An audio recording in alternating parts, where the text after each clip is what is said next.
Bismillahirrahmanirrahim. Assalamualaikum warahmatullahi wabarakatuh. Baik, pada pertemuan kali ini untuk kuliah topik pemodelan, topik khusus pemodelan. Di sini kita akan membahas mengenai cara untuk menentukan basic reproduction number atau biasa kita sebut dengan R0 dari model dinamik ya. Jadi setelah kita mengkonstruksi model dinamik, nah kemudian untuk menentukan maksudnya model dinamik yang melibatkan penyebaran penyakit.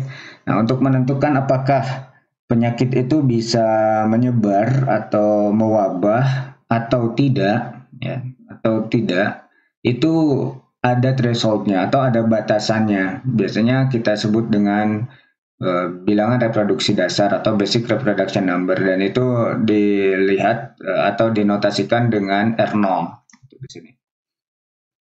Ya. Seperti yang kita ketahui saat ini pun untuk menentukan apakah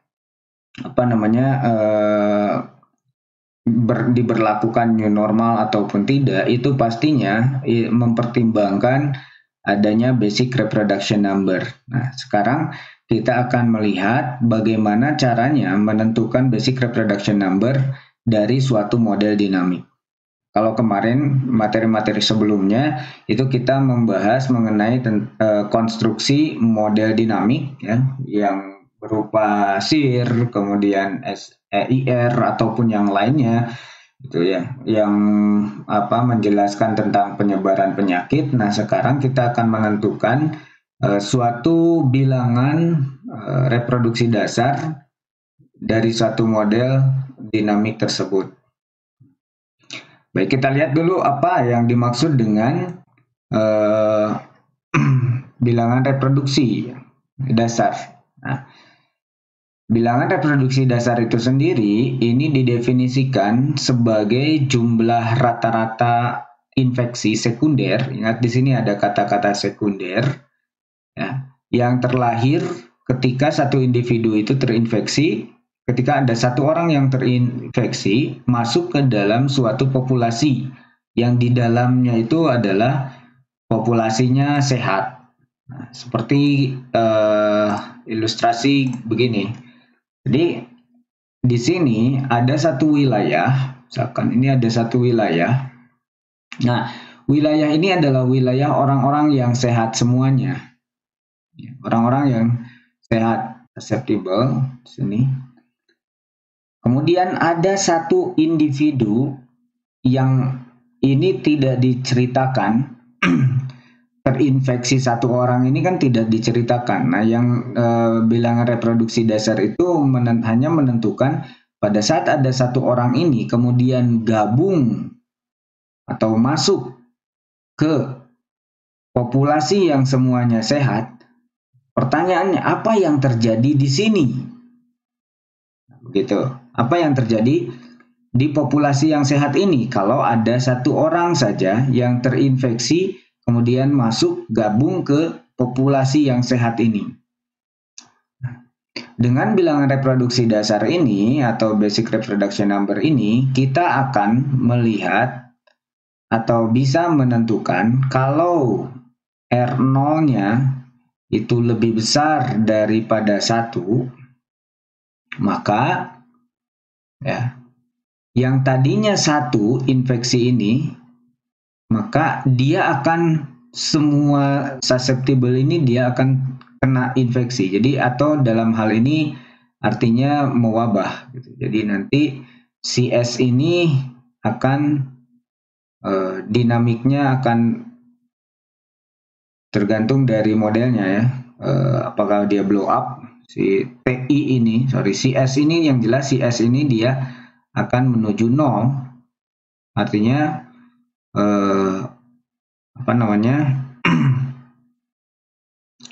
populasi di S ini, CS ini habis gitu.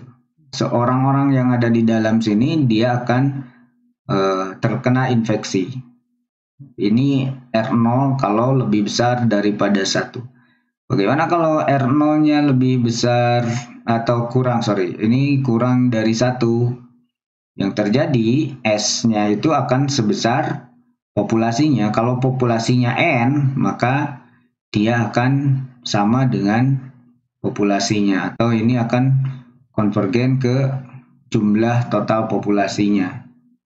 Biasanya kalau ada faktor demografi, ini akan melibatkan dengan N-nya itu adalah, kalau ada faktor demografi biasanya ada faktor rekrutmen dibagi dengan lambda, misalkan bagi dengan kematian. Biasanya seperti ini ya di model kalau dia menyertakan faktor demografi. Ya kalau tidak ada faktor demografi ya berarti S-nya ini adalah S awal, S0. Berarti ini bisa jadi ke S0. Nah,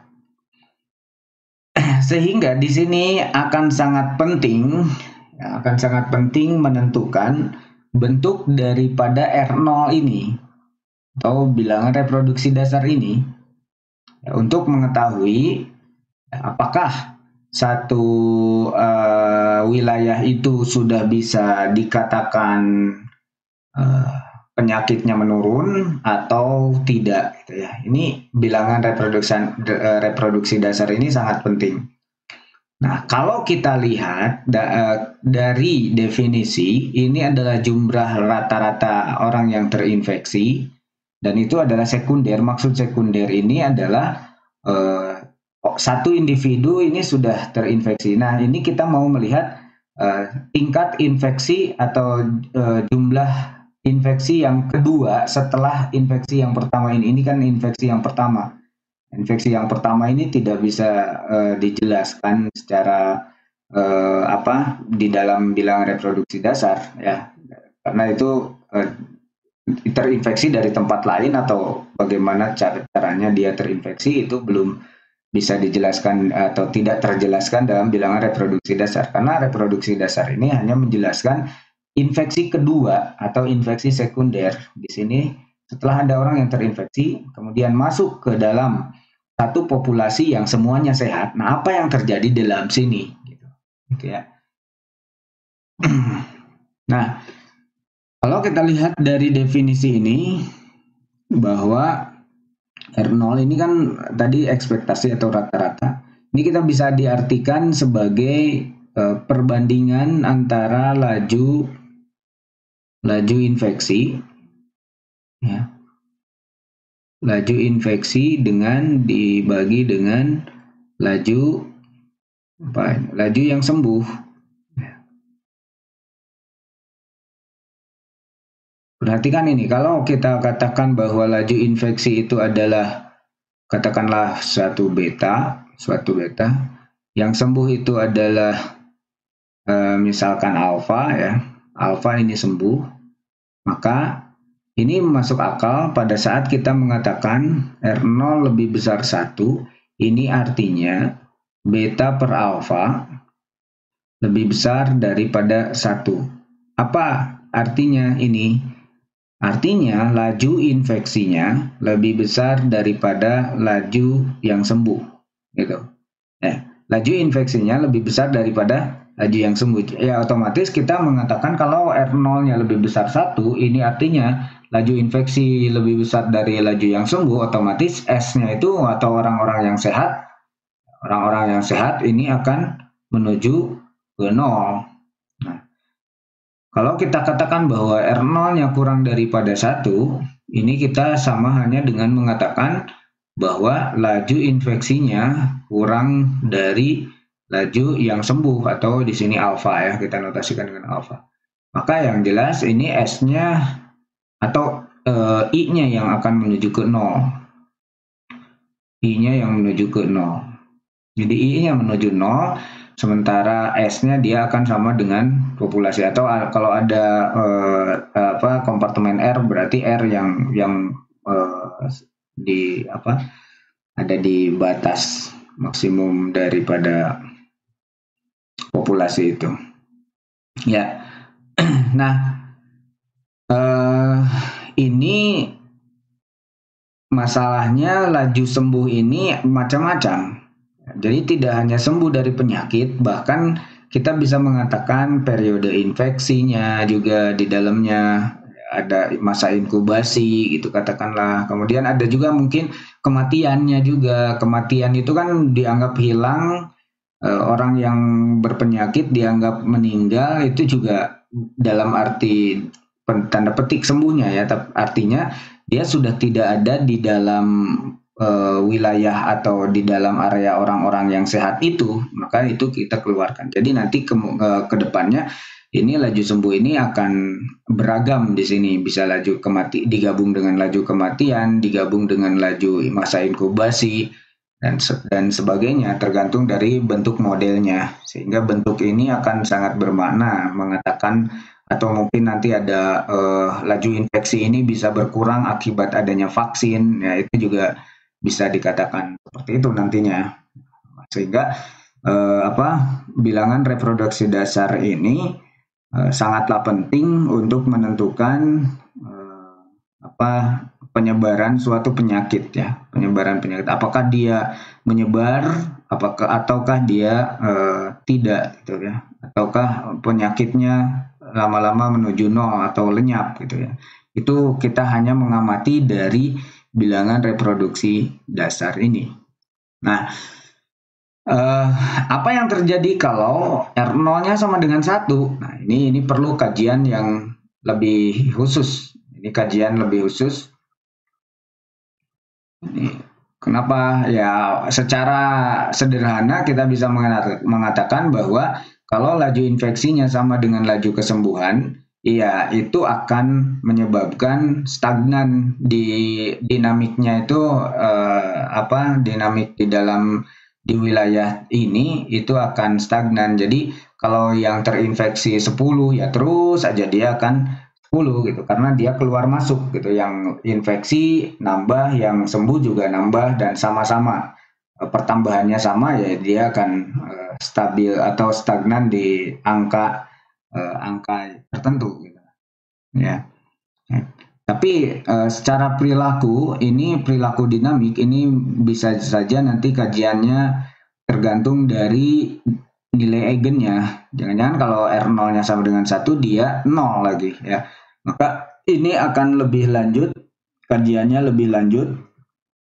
Bisa jadi nanti kajiannya ini masuk ke center manifold misalkan ya.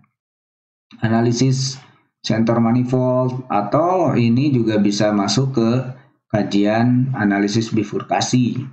Macam-macam itu ya. Yang sekarang kita akan bahas itu adalah kondisi-kondisi sederhana ini saja ya. Pada saat R0-nya lebih besar 1, R0-nya kurang 1. Ini kalau R0 sama dengan 1 itu kajiannya nanti di kuliah lanjutan untuk materi sistem dinamik ya. Baik. Lalu bagaimana caranya kalau ingin kita menentukan? Perhatikan di sini ya. Di model yang sangat sederhana, model SIR ini, dan ini melibatkan faktor demografi. Di sini saya ambil A, ini adalah faktor demografi, keluarnya adalah mu di sini. Ya, faktor demografi ada kematian di situ. Kemudian ada faktor kesembuhan di sini gamma. Gamma adalah faktor kesembuhan. Ini gamma I, dia masuk ke kompartemen R. Yang R ini mati, ini seperti yang sudah dikonstruksi di materi sebelumnya ya, di materi sebelumnya. Kemudian ini delta, kematian akibat penyakit ya. Deltanya kematian akibat penyakit, dan ini ada beta, beta SI. Perhatikan di sini. Beta SI ini adalah kondisi atau transmisi penyakit. Jadi orang yang sakit kemudian berinteraksi dengan individu yang orang yang sehat berinteraksi dengan individu yang sakit, maka dia akan sakit gitu ya. Ringkasnya seperti itu. Yang jelas ya ini model yang sederhana. Nah, tapi pertanyaannya, bagaimana cara kita mengkonstruksi R0 di sini? Perhatikan. Tadi secara definisi bahwa R0 itu terjadi pada saat semua populasi sehat. Berarti langkah pertama itu kita pastikan dulu si S-nya itu siapa. Nah, pada saat populasinya sehat, artinya di wilayah tersebut tidak ada orang yang terinfeksi atau I-nya sama dengan 0. Kalau I-nya 0, ini I-nya 0, I0, I0, jelas I0 di sini, maka kita akan melihat bahwa di equilibrium, ini S-nya, dia akan menuju ke mana? S ini equilibriumnya adalah, ini equilibrium itu pada saat ds per dt-nya 0, berarti ini 0, maka S-nya dia akan menuju ke A per mu. Ini ada faktor demografi ya di sini. Ada menuju ke A per mu di situ. Ini akan menuju ke A per mu. Nah, artinya S-nya sama dengan A per mu pada saat populasi infeksinya 0. Ya, akan menuju ke sini. Oke, baik, kita lanjut. Ini kita pegang dulu informasi ini, atau dalam hal ini adalah equilibrium. Jadi kita harus mencari equilibrium DFE dulu. DFE itu disease free equilibrium atau equilibrium yang bebas penyakit. Ini DFE. Ya, di sini DFE-nya kalau I-nya 0, R-nya 0 di sini ya. Kalau model yang ini ya, R-nya pun 0. Jadi nanti kita punya titik DFE-nya adalah disease free equilibrium-nya adalah SIR ya. Jadi nanti A per mu, kemudian I-nya 0, kemudian R-nya pun 0. Ya. Nah, kita lanjutkan. Lalu bagaimana kita menentukan R0? Kita bisa langsung melihat dari bentuk perbandingan tadi, atau kita bisa juga mengambilnya ke sini gitu. Mengambil ke bentuk I.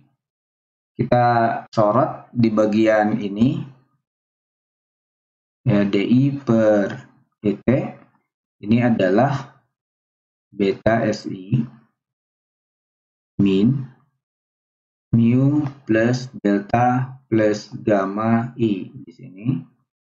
Ya, artinya kita bisa mengatakan bahwa beta S ya, min ini mu plus delta plus gamma dalam kurung ini semua I.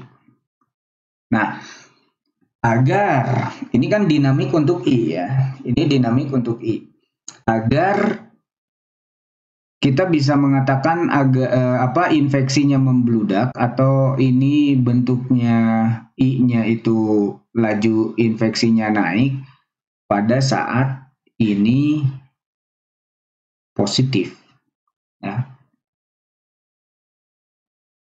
Pada saat ini positif, maka laju infeksinya naik. Tapi pada saat bagian ini negatif, maka laju infeksinya menurun. Nah, hal ini menyebabkan kondisi seperti yang tadi ya, kondisi R0. Kan R0 kalau lebih besar 1, dia akan mewabah. Kalau infeksinya R0-nya kurang dari 1, dia akan menuju 0. Nah, maka ini adalah sumber untuk menentukan ekspresi dari R0 ya. Secara sederhana sih sebenarnya tadi kita sudah bisa mengatakan ya bahwa karena R0 tadi itu kan perbandingan antara laju infeksi dengan laju sembuh ya, kita bisa mengatakannya itu adalah beta S adalah laju infeksinya orang-orang yang terinfeksi. Kemudian laju yang sembuhnya kan ada mu mati, kemudian deltanya ini juga delta laju mati akibat penyakit juga kan sudah tidak ada di daerah tersebut, terus ada lagi sembuh. Nah, ini secara definisi tadi kan kita bisa punya ekspresi seperti ini, tapi teknisnya bagaimana ya, dari sini juga kita bisa memperoleh hal ini. Perhatikan, kalau kita punya beta S lebih besar daripada mu plus delta plus gamma, maka ini akan mewabah. Artinya Ini kan semua bilangan positif, mu plus delta plus gamma itu semua bilangan positif, sehingga kalau kita bagi dengan ini tidak merubah tanda, mu plus delta plus gamma lebih besar daripada 1. Ini kita bagi dengan dirinya sendiri, akhirnya ini lebih besar 1. Nah, bentuk inilah ya yang kita notasikan dengan R0, atau ini adalah basic reproduction number R0. Ini juga sama, ini R0. Tapi perhatikan ada yang ada yang belum terkonfirmasi di sini. R0 lebih besar 1 ya. S-nya. Siapa S-nya? S-nya itu karena tadi di definisi adalah kondisi di mana semuanya sehat, populasi yang ada itu semuanya sehat, maka di sini pada saat semuanya sehat itu totalnya adalah upper mu. Populasinya adalah upper mu, atau dengan kata lain kita ambil DFA-nya, upper mu, S-nya. Sehingga di sini kita kalikan R0-nya itu berarti ekspresinya adalah beta S, beta per mu plus delta plus gamma dikalikan dengan S. S-nya adalah upper mu. Ya, jadi dikali dengan S. S-nya adalah A per mu.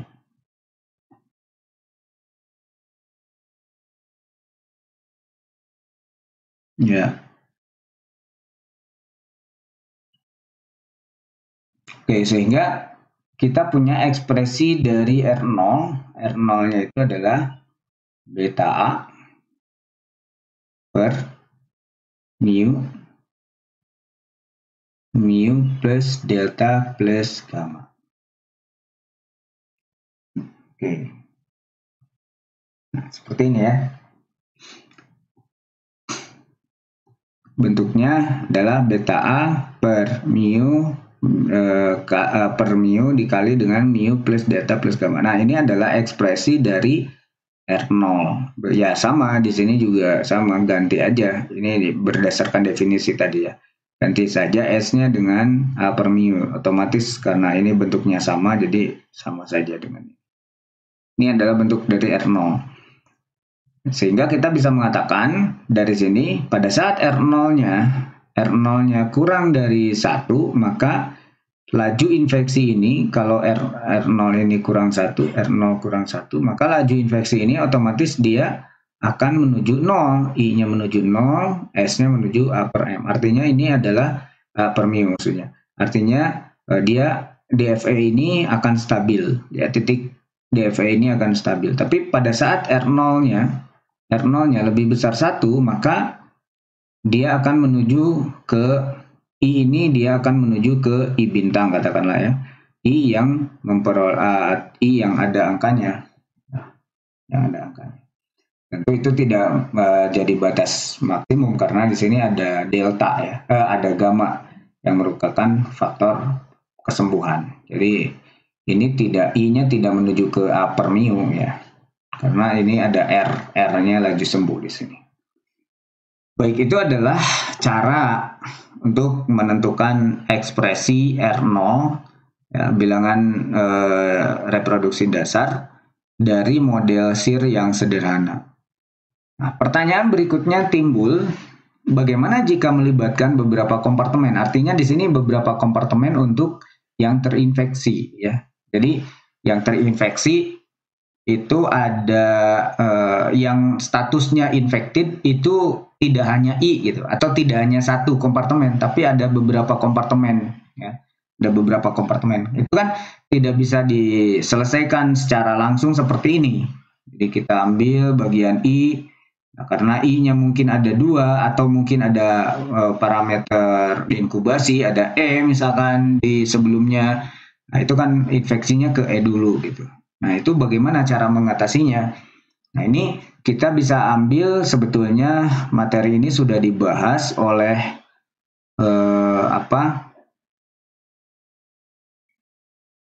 Nah, ini oleh Dickman, Esterbik, untuk mengkonstruksi next generation matrix ya dari kompartemen epidemic model. Jadi nanti saya akan jelaskan bagian ini dengan tentunya notasi-notasi yang berbeda di sini. Di sini saya pakainya di Hesterbeek dia menggunakan T dengan sigma di situ. Ini model dinamik yang ada. Kemudian bagian ini faktor-faktor atau kompartemen-kompartemen yang terlibat dalam infeksi. Ada 3 di sini, E1, E2, dan I di sini.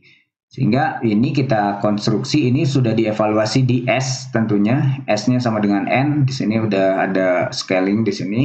Jadi ini sudah melibatkan titik DFE ya. Nah, jadi nanti sistemnya akan berubah menjadi 3 saja. E1, E2, dan I. Tentunya ini bukan berubah maksudnya dari yang tadinya 5 menjadi 3 ini yang dipakai, tapi ini dalam rangka menentukan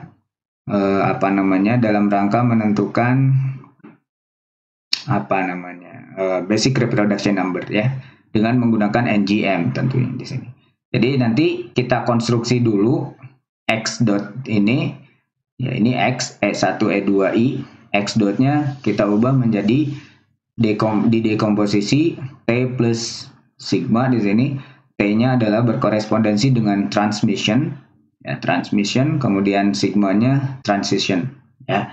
Sehingga nanti ada ini materi cukup bisa diikutin oleh kalian, silahkan.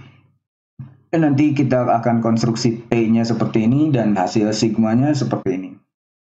Ya, baik. Yang kalian perlu perhatikan ekspresi daripada di sini ya.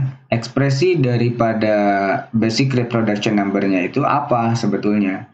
Ini kita bisa cari di sini ekspresi dari basic reproduction number-nya itu sendiri. Ini adalah ini ya. Bilangan spektral ya. Ini R0 ini. Jadi nilai eigen yang paling besar ya dari matrik min T sigma inverse. Nah, ini pakai min di sini. Mungkin nanti saya akan menjelaskan dengan notasi yang berbeda. Di sini pakai plus, saya pakai min saja agar langsung, sehingga di sini tidak ada min lagi. Ya. Dikalikan, nah ini R0-nya, bentuk R0-nya seperti ini. Ini cari inverse-nya berarti ya nanti kita akan lakukan. Tapi kalau kalian mau mempelajari, kalian bisa searching di sini. Ini judulnya, The Construction of Next Generation Matrix for Compartment Epidemic Models. Ya, ini free. Tahun 2010. Jadi tahun 2010 juga udah dibahas sebetulnya. Ya. Walaupun sebetulnya bisa juga dengan secara langsung menggunakan matriks Jacobi ya. Matriks Jacobi itu bisa digunakan. Kalian bisa pelajari ini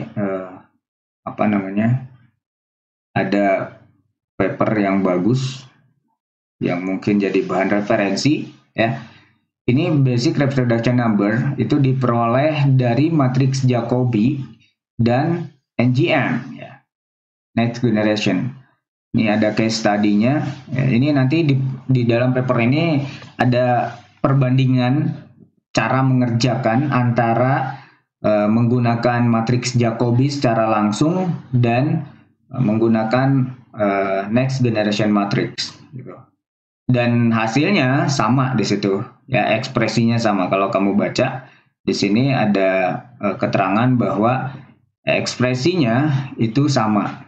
Both method yield the same mathematical expression if the product of the partial reproduction number. Ya, hasilnya sama ya. Tapi mungkin kalian relatif di mana yang paling mudah, apakah dengan menggunakan Jacobian atau menggunakan next generation. Ya, itu relatif dari masing-masing kalian, mana yang keterampilan mana yang paling kalian kuasai. Oke. Nah, kali ini kita akan membahas tentang next generation matrix. Ini yang akan kita bahas ya. Jadi di Hesterbeek tadi kalian bisa gunakan sebagai referensi ya. Ini yang tadi di paper yang tadi itu apa namanya, kita pecah dulu ya. Kalau ada sistem dinamiknya itu 5 misalkan ya, kita ambil X dot ini adalah dinamik-dinamik yang hanya melibatkan atau yang terlibat dalam penularan penyakit. Ini yang terinfeksi saja di bagian ini.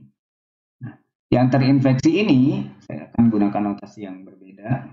Yang terinfeksi ini, itu kita pecah menjadi 2, F, misalkan saya pakai F, dengan V. Yang tadi pakai plus ya, saya langsung pakai min saja di sini agar nanti kedepannya tidak ada tanda negatifnya. Nah, ini kalian dekomposisi menjadi F min V, kemudian dikalikan dengan X tentunya di sini ya. X-nya ya kompartemen yang terlibat dalam infeksinya, tergantung dari model. Ya, nanti ada contoh ya. Nah, di mana F ini tadi ya, yang P di dalam paper, F ini adalah matriks transmisi penyakit. Ini adalah matriks yang menjelaskan transmisi penyakit. Nah, secara matematis yang matriks transmisi ini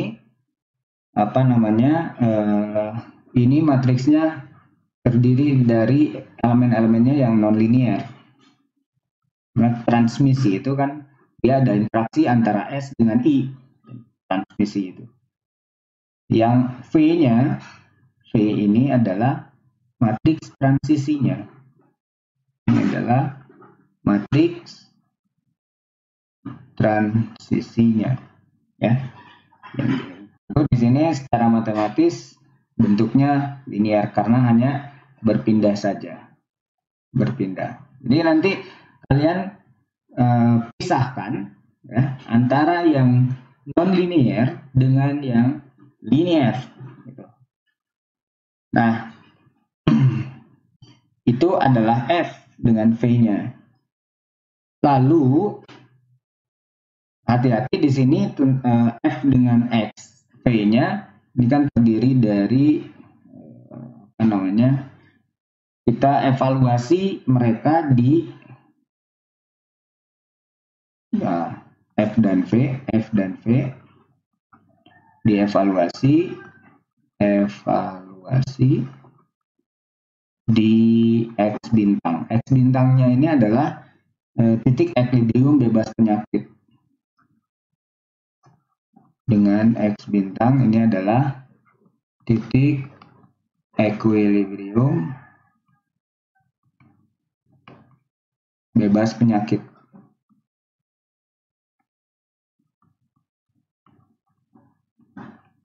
Oke.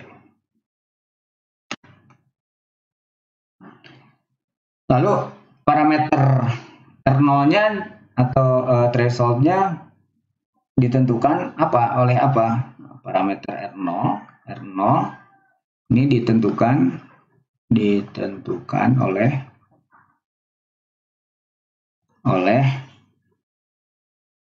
radius spektral.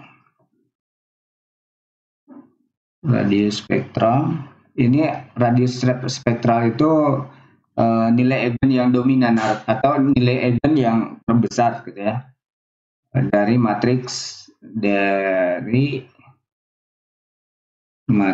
apa ya, saya biasanya menggunakan dari rho misalkan ya, radius spektralnya dari matriks apa, dari matriks F V inverse. Jadi di sini tidak ada negatifnya karena negatifnya saya sudah pindahkan ke sini ya, F V inverse. Jadi secara matematis radio spektral ya, kita tulis R0-nya itu adalah radio spektralnya, kalau tadi notasinya rho, R0 itu adalah rho dari FV inverse. Oke, sampai sini. Ya, jadi pertama kita pisahkan dulu mana yang linear, mana yang non-linear. Ini mana yang non-linear, mana yang linear. Lalu kita cari dari yang linear ini inverse-nya, kemudian kita kalikan dengan F, lalu cari nilai eigennya. Itulah nilai eigen terbesarnya, itu adalah R0-nya. Oke, ya, jadi mencari R0 ya kita bisa melakukannya dengan cara seperti ini ya, salah satunya, atau dengan Jacobian matrix juga bisa dilakukan. Ini dengan metode next generation matrix ya. Oke, video kali ini cukup sampai di sini. Nanti kita lanjutkan untuk video berikutnya, pengaplikasian atau ya contoh penggunaan next generation matrix untuk menghitung untuk menghitung ekspresi R0 atau menentukan ekspresi R0 dari sistem dinamik. Oke. Agar tidak terlalu panjang materinya untuk videonya, durasinya, jadi kita pisah jadi 2 bagian. Nanti kita lanjutkan untuk contoh penggunaan next generation matrix ini di video selanjutnya. Baik, assalamualaikum warahmatullahi wabarakatuh.